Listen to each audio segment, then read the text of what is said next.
السلام علیکم دوستو، میں ہوں راؤ قمر رضوان اور آپ دیکھ رہے ہیں میرا یوٹیوب چینل۔ ڈاکٹر انوار بہت خوبرو اور ہر دل عزیز تھے۔ خاندان کی کئی لڑکیوں کے آئیڈیل تھے۔ رشتہ داروں میں ہر گھرانہ ان کو داماد بنانے کا آرزو مند تھا، لیکن انہوں نے اماں سے کہہ دیا کہ وہ شادی کریں گے تو خاندان سے باہر اپنے رشتہ داروں میں نہ کریں گے۔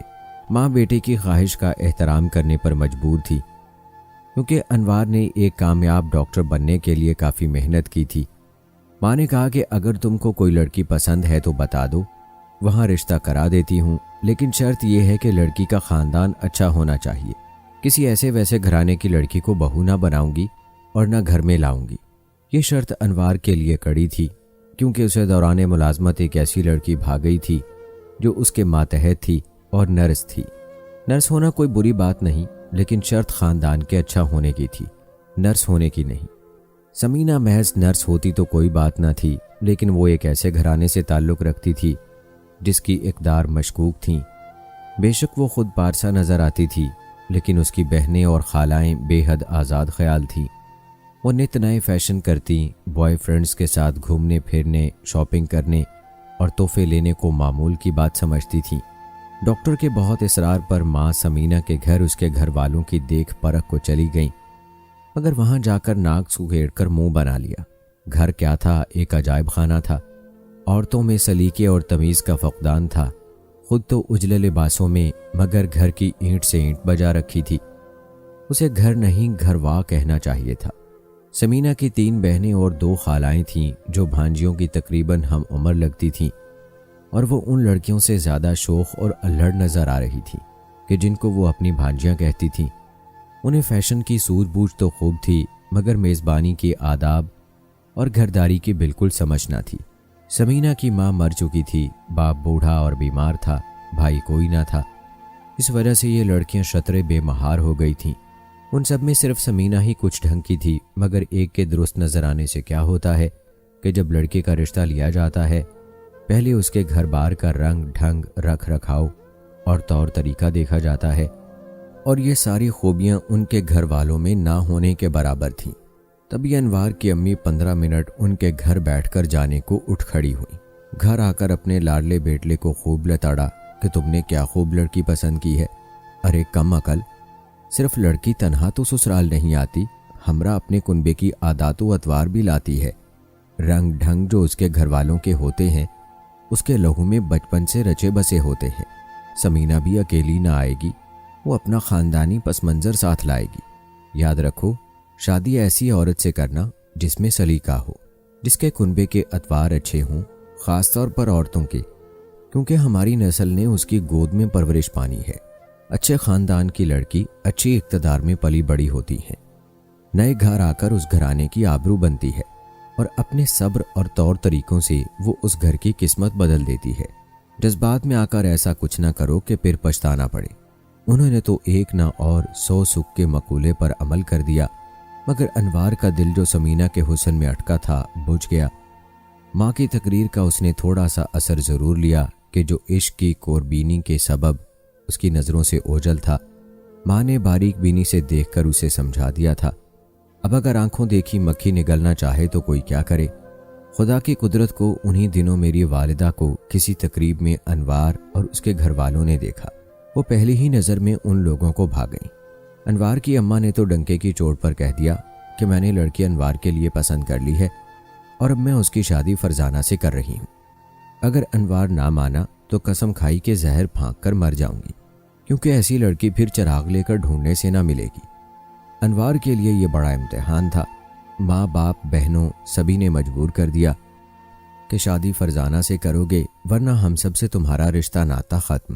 بالآخر انہوں نے مارے باندھے والدین کی خوشی کی خاطر فرزانہ یعنی میری امی سے شادی تو کر لی، مگر سمینہ کی محبت دل سے نہ گئی۔ شادی کی پہلی رات میں دلہن سے سمینہ اور اپنی محبت کا قصہ لے کر بیٹھ گئے۔ بیچاری دلہن کے دل پر سانپ لوٹ گیا، مگر صبر و برداشت کا مظاہرہ کرتے ہوئے کچھ نہ بولی بھی تو اتنا غم کیوں کرتے ہیں؟ جب جی چاہے اپنی محبوبہ سے دوسرا بیاہ کر لینا، اپنی خوشی پوری کر لینا، مجھے کوئی اعتراض نہ ہوگا۔ انسان کو زندگی ایک بار ملتی ہے، دلی خوشیاں مل رہی ہوں تو ان کو ٹھکرانا نہ چاہیے۔